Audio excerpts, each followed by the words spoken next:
ನಿನ್ನೆ ಹೊರಗಡೆ ಹೋದ ತಕ್ಷಣ ಹೇಳಿದೆ ಬನ್ನಿ ಮಾತಾಡಿ ಏನಿದೆ ವಿಚಾರ. ಇಲ್ಲ ನಾನು ನಿನ್ ಜೊತೆ ಮಾತಾಡೋದೇ ಇಲ್ಲ ಅಂತ ಹಂಗ ಹೋಗ್ಬಿಡ್ತಾರೆ. ಆಕ್ಚುಲಿ ಅದನ್ನ ಕೂತು ಬಗೆಹರಿಸ್ಕೊಂಡ್ರ ಮಾತಾಡಿ ಅಥವಾ ಹಾಗೆ ಬಿಟ್ಬಿಟ್ರ? ಇಲ್ಲ ಸರ್, ಏನ್ ಆಗ್ಲಿಲ್ಲ, ಕೂತು ಬಗೆಹರಿಸುದಂತ ಆಗ್ಲಿಲ್ಲ. ಆ ಮನುಷ್ಯ ನಾನು ಸತ್ಯಕ್ಕೋಸ್ಕರ ಇರ್ತೀನಿ, ಸತ್ಯಕ್ಕೋಸ್ಕರ ಜೀವ ಬಿಡ್ತೀನಿ ಅಂತಾರೆ. ನಿನ್ನೆ ಅವ್ರ ರೂಮ್ಗೆ ಹೋದ್ರೆ ನೀ ನನ್ನ ರೂಮಿಗೆ ಬರಬೇಡ ಹೋಗು ಅಂತ ಕಳಿಸಿದ್ರು.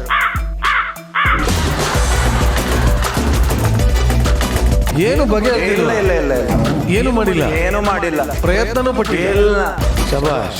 ನಾನು ಹೋಗ್ತೇನೆ ಅಂತ ಹೇಳಿದೆ. ಕೋಪದಲ್ಲಿದ್ದಾಗ ಯಾರು ಸರ್ ಒಂದ್ ಹೇಳ್ತೇನೆ, ಹಾಗೆ ಹೇಳಿಲ್ಲ. ನಿನ್ನೆ ಅವ್ರ ರೂಮ್ಗೆ ಹೋದ್ರೆ ನೀ ನನ್ನ ರೂಮಿಗೆ ಬರಬೇಡ ಹೋಗು ಅಂತ ಕಳಿಸಿದ್ರು. ನಿನ್ನೆ ಹೊರಗಡೆ ಹೋದ ತಕ್ಷಣ ಹೇಳಿದೆ ಬನ್ನಿ ಮಾತಾಡಿ ಏನಿದೆ ವಿಚಾರ. ಇಲ್ಲ ನಾನು ನಿನ್ ಜೊತೆ ಮಾತಾಡೋದೇ ಇಲ್ಲ ಅಂತ ಹಂಗ ಹೋಗ್ಬಿಡ್ತಾರೆ.